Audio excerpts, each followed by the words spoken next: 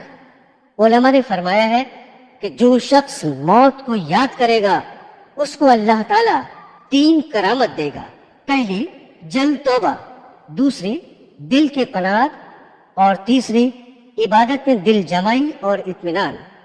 اور جو موت کو بھول جائے گا اس پر 3 بلائیں نازل ہوں گی، پہلی توبہ کی اس کو توفیق نہ ہوگی، دوسری تھوڑی چیز اس کو قناعت نہ کرے گی، اور تیسری عبادت میں سستی کرے گا۔ کسی شخص نے حضور سرور کائنات صلی اللہ علیہ وسلم سے سوال کیا کہ کون مومن سب سے زیادہ عقل مند ہے؟ فرمایا جو موت کو سب سے زیادہ یاد کرے اور نیک عمل سے موت کے بعد کا سامان درست کرے۔ حضرت علی کرم اللہ وجہہ نے فرمایا کہ سب لوگ سو رہے ہیں، جب مریں گے تب آنکھ کھلے گی۔ اے مسلمانوں، موت اور عالم برزخ کی حقیقت تم پر واضح ہو چکی، اب تم خود بخود سوچو کہ جو زندگی تم نے گزار چکی ہے اس میں آخرت کے لیے کیا کیا سامان مہیا کر رکھا ہے۔ تم نے دنیا کو آباد کیا اور آخرت کو برباد کیا۔ یہاں کسی کے بارے میں یہ فیصلہ کرنا غیر ممکن ہے کہ وہ گناہگار ہے یا نیک ہو سکتا ہے، کہ ہماری نظر میں صرف اس کی برائیاں اور بدآفالیاں ہوں، لیکن نیکیاں بھی موجود ہوں جو اس کی برائیوں کو دھونے والی ہوں اور ہم سے پوشیدہ ہوں۔ اس لیے ہر شخص کو اپنے عیوب، گناہوں اور خطاؤں پر نظر رکھنی چاہیے، اپنی اصلاح کی فکر و کوشش کرنی چاہیے۔ اس لیے تم ایک دوسرے کی عیب جوئی اور برائی بیان کرنے سے پرہیز کرو، اپنی زندگی کو سنوارنے کی جد و جہد کرو تاکہ آخرت کے لیے بہترین سامان درست کر سکو اور اللہ تعالیٰ کی خوشنودی حاصل کرو۔ شراب نوشی، زنا، چوری، جوا، جھوٹ، غیبت، چغل خوری، عیب، ریا، ظلم، ماں باپ کی نافرمانی اور اس قسم کے بہت سے گناہوں کے بارے میں تم پڑھ چکے ہو۔ قبر میں کس قدر سخت عذاب انہی گناہوں کے بدلے میں ملتا ہے۔ تمام گناہوں سے اجتناب کرو اور نماز، روزہ، حج، زکوٰۃ، خیرات، صدقہ، صلہ رحمی، اتفاق و محبت، ایسے تمام نیک کاموں پر خلوص دل سے عمل کرو۔ یہی تمہارے اعمال صالح آخرت میں کام آئیں گے اور تم کو عذاب سے محفوظ رکھیں گے۔ حضرات گرامی، میت کے اعمال کے بارے میں سرور کائنات رسول اللہ صلی اللہ علیہ وسلم نے فرمایا کہ جب مردے کو قبر میں رکھ دیتے ہیں تو وہ لوگ جو اس کے جنازے میں آئے تھے دفن کرنے کے بعد واپس ہوتے ہیں تو وہ ان کے پاؤں کی آہٹ سنتا ہے، اس کے اعمال اسے گھیر لیتے ہیں۔ اللہ تعالیٰ اس کے اعمال کو شکل و صورت اور زبان عطا کرتا ہے۔ بس یہ مردے سے کہتے ہیں کہ اے تنہائی کے اس گڈھے میں پڑے انسان، آج تو ہمارے پاس ہے اور اب یہاں تیرا کوئی نہیں ہے، تیرے عزیز اور رشتہ دار سب تجھ سے بچھڑ گئے۔ بندہ جب نیک ہوتا ہے تو اس کے نیک اعمال، روزہ، حج، زکوٰۃ، جہاد وغیرہ اسے گھیر لیتے ہیں۔ پھر عذاب کے فرشتے اس کی پاؤں کی طرف آتے ہیں تو نماز کہتی ہے اس سے الگ رہو۔ یہ شخص اللہ کی عبادت کے لیے ان پاؤں پر کھڑا رہتا تھا۔ پھر فرشتے اس کے منہ کی طرف آتے ہیں تو روزہ کہتا ہے کہ ادھر تمہارے لیے راستہ مسدود ہے کہ یہ شخص اللہ کے لیے دنیا میں بھوکا پیاسا رہتا تھا۔ پھر فرشتے بدن کی طرف آتے ہیں تو حج اور جہاد کہتے ہیں یہاں سے دور رہو، کیونکہ اس شخص نے بدن سے حج کے لیے بڑی محنت و مشقت اٹھائی اور خدا کی راہ میں جہاد کیا، یہاں تمہارے لیے راستہ نہیں۔ پھر یہ ہاتھوں کی طرف آتے ہیں تو صدقہ اور زکوٰۃ کہتا ہے کہ اس کو رہنے دو، اس نے اپنے ہاتھوں سے بہت سا صدقہ دیا اور بارگاہ الہی میں مقبول بھی ہوا، تم کو یہاں راہ نہ ملے گی۔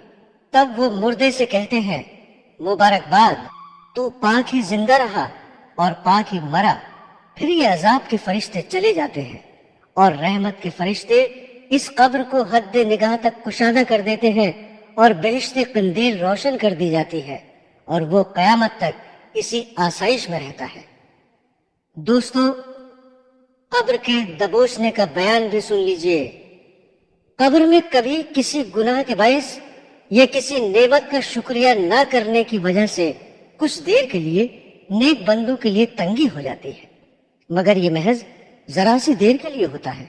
اس کے بعد فوراً قبر کشادہ ہو جاتی ہے، اور نیک بندوں پر اس لیے بھی ہوتی ہے کہ بشریت کے تقاضے کے تحت اگر کوئی معمولی سا گناہ بھی ہو گیا ہو تو اس معمولی سی تنگی کی وجہ سے دور کر دیا جاتا ہے اور وہ گناہ قبر ہی میں معاف ہو جاتا ہے۔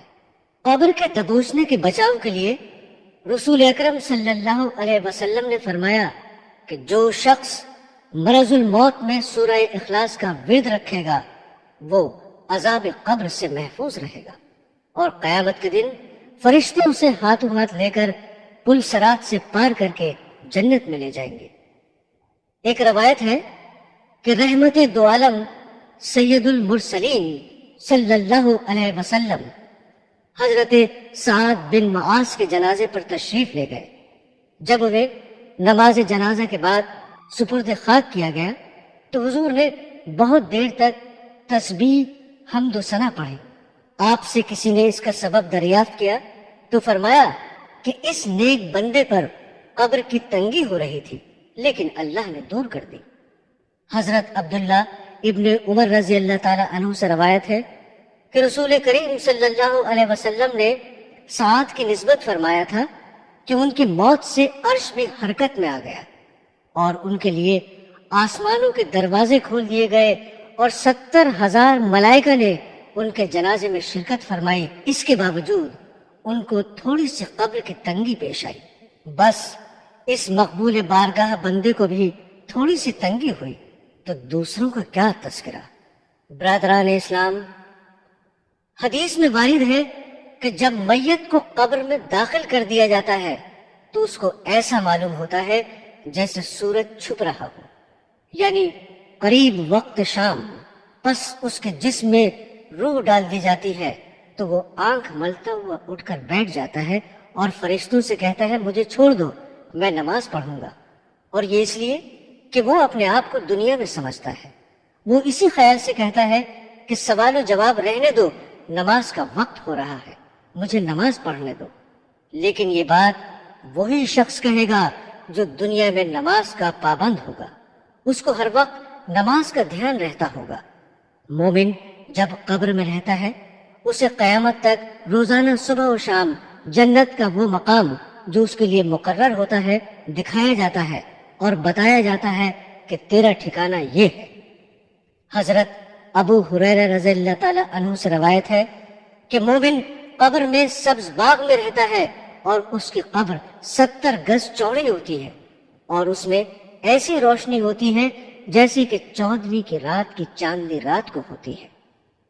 حضور صلی اللہ علیہ وسلم نے فرمایا کہ سوال و جواب کے بعد مومن مردے کی قبر وسیع روشن کر دی جاتی ہے تو اس سے فرشتے کہتے ہیں کہ اب دلہن کی طرح آرام سے سو جا اور تجھے وہی جگائے جسے تو سب سے زیادہ محبوب ہے۔ لہذا وہ نہایت آرام و آسائش سے قبر میں رہتا ہے یہاں تک کہ اللہ تعالی قیامت کے روز اس کو اسی جگہ سے اٹھائے گا۔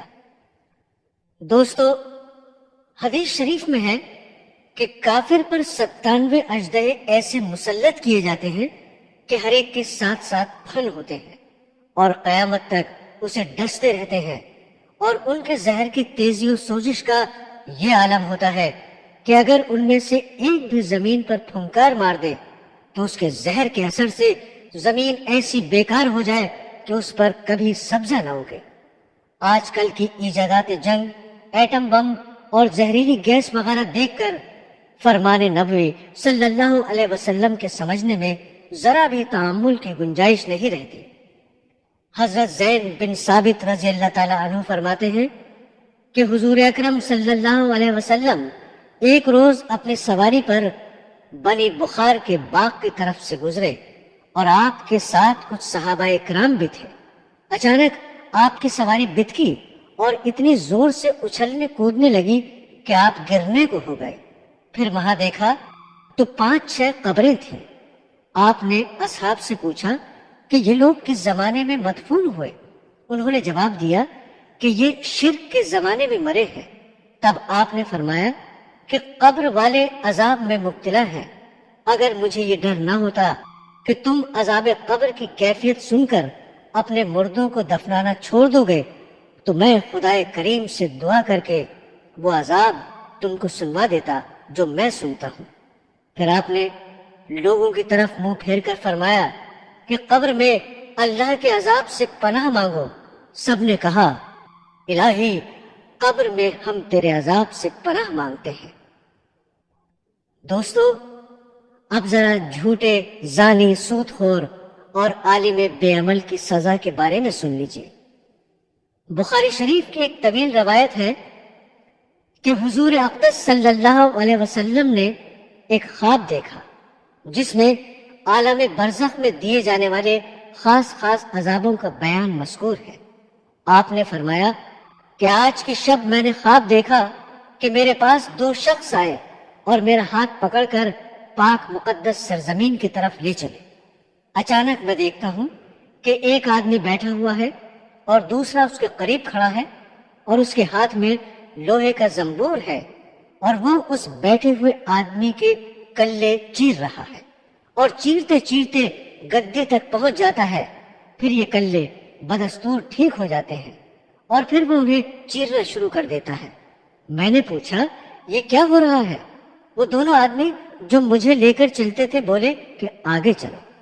ہم آگے چلے تو ایک ایسے شخص پر گزر ہوا کہ وہ لیٹا ہوا ہے اور اس کے سر پر ایک شخص بھاری پتھر لیے کھڑا ہے اور پتھر اس لیٹے ہوئے شخص کے سر پر اس زور سے مارتا ہے کہ وہ پھٹ جاتا ہے اور پتھر لڑک کر دوسری طرف گر جاتا ہے، اور جب وہ پتھر اٹھانے کے لیے جاتا ہے تو اتنے میں اس کا سر جیسا تھا ویسے ہی درست اور اچھا خاصا ہو جاتا ہے اور پھر وہ اسی طرح مارتا ہے۔ میں نے پوچھا کہ یہ کیا ہے؟ وہ دونوں بولے آگے چلو۔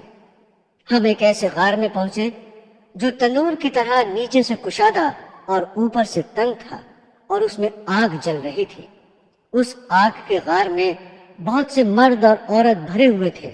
جب وہ آگ بھڑک کر اوپر کو اٹھتی تو اس کے بیچ میں ایک شخص کھڑا ہو جاتا اور نہر کے کنارے پر باہر نکلنے کے لیے آتا تو وہ کنارے والا اس کے منہ پر زور سے پتھر مارتا کہ وہ اپنی جگہ نہر میں واپس ہو جاتا تھا، اور جب وہ بھی کنارے پر آنا چاہتا تو دوسرا پتھر مار کر اسے واپس لوٹا دیتا۔ میں نے پوچھا یہ کیا ہے؟ وہ بولا آگے چلو۔ ہم آگے چلے تو ایک ہرے بھرے باغ میں پہنچے۔ اس میں ایک بڑا درخت ہے، اس کے نیچے ایک بوڑھا آدمی اور کچھ بچے ہیں، اور درخت کے قریب ہی ایک اور شخص بیٹھا ہے اور اس آگ کو دھونک رہا ہے۔ پھر مجھے وہ دونوں درخت کے اوپر لے گئے۔ اس درخت کے بیچ ایک نہایت عمدہ مکان تھا، وہ اس میں لے گئے۔ یہ مکان بہت نفیس و خوبصورت تھا، ایسا گھر میں نے پہلے کبھی نہیں دیکھا تھا۔ اس میں بوڑھے، جوان، مرد، عورتیں اور بچے تھے، اور مجھے اس سے بھی اوپر لے گئے۔ اس میں بوڑھے اور جوان تھے۔ میں نے اپنے دونوں ساتھیوں سے کہا کہ تم نے مجھے ساری رات پھرایا، اب یہ بتاؤ کہ آخر یہ سب ماجرا ہے کیا؟ انہوں نے کہا کہ جس آدمی کے کلے چیرے جا رہے تھے وہ جھوٹ بولتا تھا اور اس کی جھوٹی باتیں تمام جہان میں مشہور ہو جاتی تھی، یہ اس کی سزا ہے۔ اب اس کے ساتھ قیامت تک یہی ہوتا رہے گا۔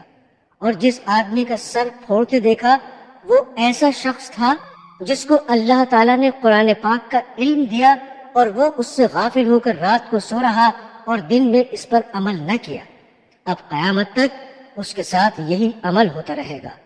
اور جن لوگوں کو آپ نے آگ کے غار میں دیکھا تھا وہ زنا کرنے والے لوگ تھے، اور جن کو خون کی نہر میں دیکھا تھا وہ سود لینے والے تھے، اور جو درخت کے نیچے بوڑھے شخص بیٹھے تھے وہ حضرت ابراہیم علیہ السلام تھے، اور جو ان کے گرد بچے تھے وہ لوگوں کی نابالغ اولاد ہے، اور جو آگ بھونک رہا ہے وہ دوزخ کا داروغہ ہے، اور جس پہلے گھر میں آپ داخل ہوئے تھے وہ عام مسلمانوں کی رہائش گاہ ہے، اور دوسرا گھر شہیدوں کا ہے، اور یہ جبرائیل علیہ السلام اور میکائیل علیہ السلام ہے۔ پھر بولے سر اٹھائیے۔ میں نے سر اٹھایا تو میرے اوپر ایک سفید بادل نظر آیا۔ وہ بولے کہ یہ آپ کا گھر ہے۔ میں نے کہا مجھے اپنے گھر میں جانے دو۔ انہوں نے کہا کہ ابھی آپ کی عمر باقی ہے، اگر پوری ہو چکی ہوتی تو ابھی چلے جاتے۔ انبیاء علیہ السلام کا خواب وہی ہوا کرتا ہے، اس لیے یہ تمام واقعے سچے ہیں، اور جو سزائیں آپ نے عالم برزخ کی دیکھی سب سچ اور برحق ہے۔ اس حدیث سے کئی باتوں کا حال معلوم ہوا۔ اول جھوٹ، دوسرے عالم بے عمل، تیسرے زنا، چوتھا سود کا۔ اللہ تعالی تمام مسلمانوں کو ان گناہوں سے محفوظ رکھے اور نیک توفیق عطا فرمائے، آمین۔ حضرات گرامی، ہاشم بن عبداللہ سے روایت ہے کہ میں ایک میت کو غسل دینے گیا، جب اس کے چہرے سے کپڑا ہٹایا تو گلے میں ایک سانپ لٹکا ہوا نظر آیا۔ میں نے سانپ سے کہا کہ اگر تو اللہ کی طرف سے مامور کیا گیا ہے تو ہمیں بھی میت کو غسل دینے کا حکم ہے، تو کچھ دیر کے لیے یہاں سے چلا جا۔ یہ سنتے ہی وہ سانپ گلے سے اتر کر مکان کے گوشے میں جا کر بیٹھ گیا، اور جب میں میت کو غسل دے کر فارغ ہوا تو پھر وہ سانپ اسی طرح اس کے گلے میں لپٹ گیا۔ حضرات، عمر بن دینار بیان کرتے ہیں کہ ایک عورت کا مدینہ منورہ میں انتقال ہوا۔ اس کے بھائی نے تدفین و تکفین کی۔ اتفاقاً قبر میں اتارتے وقت اس کی جیب سے روپوں کی تھیلی گر گئی۔ بعد میں یاد آنے پر جب قبر کھودی گئی تو ساری قبر میں آگ ہی آگ تھی، فوراً ہی قبر کو بند کر دیا گیا۔ حضرت انس رضی اللہ تعالی عنہ سے روایت ہے کہ ایک شخص حضرت صلی اللہ علیہ وسلم کا کاتب تھا، وہ مرتد ہو گیا اور اسلام سے پھر کر مشرکین سے جا ملا تو حضور اقدس صلی اللہ علیہ وسلم نے اس کے بارے میں فرمایا کہ اس کو زمین قبول نہیں کرے گی۔ جب وہ مر گیا تو حضرت ابو طلحہ رضی اللہ تعالی عنہ اس کی قبر پر تشریف لے گئے تو اس مرتد کی لاش کو قبر سے باہر پڑا ہوا پایا۔ یہ دیکھ کر انہوں نے وہاں کے لوگوں سے پوچھا کہ یہ کیا ماجرا ہے؟ ان لوگوں نے بتایا کہ اس کو ہم نے کئی بار دفن کیا، مگر ہر بار زمین نے اس کو باہر پھینک دیا، ہم نے مجبور ہو کر باہر چھوڑ دیا۔ سنا گیا ہے کہ مدینہ منورہ میں ایک عالم کی قبر ضرورت کے تحت کھودی گئی تو اس میں ایک لڑکی کی لاش برآمد ہوئی۔ دیکھنے والوں میں سے بعض اشخاص اس لڑکی کو پہچانتے تھے اور ان کو معلوم تھا کہ یہ فلاں شہر کے فلاں عیسائی کی لڑکی ہے۔ چنانچہ انہوں نے وہاں پہنچ کر اس کے والدین سے حالات دریافت کیے اور قبر بھی معلوم کی تو اس لڑکی کے ماں باپ نے اس کی قبر بتائی اور یہ بھی بتایا کہ وہ دل سے مسلمان تھی اور وہ مدینہ منورہ میں مرنے کی تمنا رکھتی تھی۔ پھر اس کی قبر کھدوائی گئی تو اس میں عالم کی لاش نکلی۔ پھر لوگوں نے اس عالم کی بیوی سے اس کا عمل پوچھا تو اس نے بتایا کہ وہ بہت نیک تھا۔ یہ بات ضرور تھی کہ وہ یہ کہا کرتے تھے کہ عیسائی مذہب میں یہ بات بڑی آسان ہے کہ ان کے یہاں غسل ضروری نہیں ہے، اور اسی وجہ سے وہ لڑکی کے قبر میں پہنچا دیے گئے۔ ابن عامر سے روایت ہے کہ میں ایک روز مقام بدر کے قریب سے گزر رہا تھا، دیکھتا کیا ہوں کہ ایک شخص قبر سے نکلا، اس کی گردن میں نہایت ہی بوجھل زنجیریں پڑی ہوئی تھی۔ اس نے مجھے زور سے پکارا اور کہا، خدا کے بندے، میں پیاس کی شدت سے بیتاب و مضطرب ہوں، مجھے ذرا سا پانی پلا دے۔ اسی کے پیچھے ایک اور شخص بھی اسی قبر سے برآمد ہوا اور اس کے ہاتھ میں آگ کا ایک کوڑا تھا۔ اس نے مجھ سے کہا، خبردار، اسے پانی نہ پلانا۔ پھر وہ شخص کوڑوں سے مارتا ہوا مردے کو قبر میں واپس لے گیا۔ یہ واقعہ میں نے حضور پر نور صلی اللہ علیہ وسلم سے عرض کیا تو حضرت نے فرمایا، وہ دشمن اسلام ابو جہل تھا، اس کو قیامت تک یوں ہی عذاب دیا جاتا رہے گا۔ عبد الرحمن بن زید اسلم بیان کرتے ہیں کہ ایک شخص کشتی میں سفر کر رہا تھا، دریا میں طوفان و طغیانی کی وجہ سے کشتی تباہ ہو گئی۔ وہ مصیبت زدہ ایک تختے پر تیرتے تیرتے ایک جزیرے کے کنارے پر پہنچا۔ پیاس لگ رہی تھی، پانی کی تلاش کرنے لگا۔ ایک جگہ اس کو پانی نظر آیا، قریب جا کر دیکھا تو ایک آدمی زنجیروں میں بندھا ہوا نظر آیا۔ وہ پیاس سے بے قرار تھا اور پانی سے صرف ایک بالش کے فاصلے پر تھا۔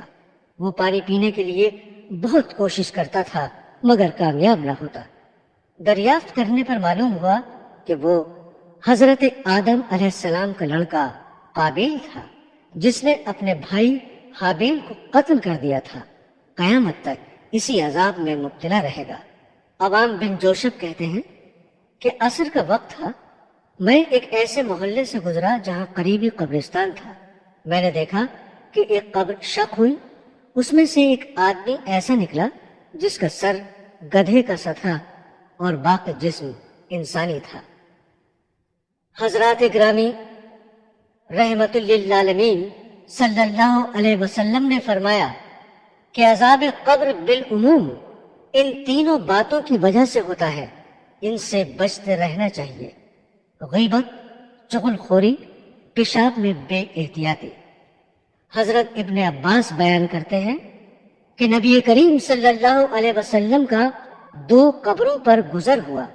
آپ نے فرمایا کہ ان قبر والوں پر عذاب ہو رہا ہے، اور کسی بڑے مشکل کام کے سبب عذاب نہیں ہو رہا ہے، بلکہ ایسی معمولی باتوں پر جن سے بچ سکتے تھے۔ ایک غیبت اور دوسرا چغلی کرتا پھرتا تھا۔ پھر آپ نے ایک تر ٹہنی منگا کر بیچ میں سے اس کو چیر کر آدھی ایک قبر میں گاڑ دی اور آدھی دوسری قبر میں گاڑ دی۔ صحابہ نے عرض کیا: یا رسول اللہ، آپ نے ایسا کیوں کیا؟ ارشاد فرمایا کہ شاید ان دونوں کا عذاب ان کے سوکھنے تک ہلکا کر دیا جائے۔ اس کی تشریح میں بعض علماء نے فرمایا کہ ٹہنی کے تسبیح خداوندی میں مشغول رہنے کی وجہ سے عذاب ہلکا ہونے کی امید پر آپ نے ایسا کیا۔ حدیث شریف میں ہے کہ جو کوئی اپنے والدین کو تکلیف و اذیت پہنچاتا ہے وہ اللہ تعالی اور اس کے رسول کا گنہگار ہے، اور جس وقت وہ آنکھ مرے گا اور مدفون ہوگا تو اس کو قبر اتنا تنگ کرے گی کہ اس کے دونوں پسلیاں آپس میں مل جائیں گی۔ حضرت انس بن مالک رضی اللہ تعالی عنہ بیان فرماتے ہیں کہ سرور کائنات سید المرسلین صلی اللہ علیہ وسلم کے عہد مبارک میں ایک شخص علقمہ نامی عبادت و سخاوت میں بہت مشہور تھا۔ جب وہ مرض الموت میں مبتلا ہوا تو اس کی بیوی نے بارگاہ نبوت میں حاضر ہو کر عرض کیا کہ یا رسول اللہ، میرا شوہر سکرات میں مبتلا ہے، تشریف لے چلیے۔ حضور چند صحابہ کے ہمراہ علقمہ کے گھر تشریف فرما ہوئے۔ علقمہ سے حال دریافت کیا، وہ کچھ بول نہ سکا۔ سرور کائنات نے فرمایا کہ علقمہ کے ماں باپ زندہ ہیں یا فوت ہو چکے ہیں؟ عرض کیا گیا کہ باپ انتقال کر چکے ہیں اور ضعیف ماں باحیات ہے۔ حضرت نے اس کو بلوا کر پوچھا کہ تمہارا لڑکا دنیا میں کیا کرتا تھا؟ اس نے عرض کیا: یا رسول اللہ، وہ نماز پڑھتا تھا، خیر خیرات کرتا تھا، لیکن وہ اپنی بیوی کو مجھ پر فضیلت دیتا تھا، اس وجہ سے میں اس سے ناخوش ہوں۔ حضور صلی اللہ علیہ وسلم نے صحابہ سے فرمایا کہ لکڑیاں جمع کر کے علقمہ کی لاش جلا دو۔ اس کی بڑھیا ماں نے کہا کہ سرور کائنات، آپ میرے لخت جگر کو آگ میں جلانا چاہتے ہیں؟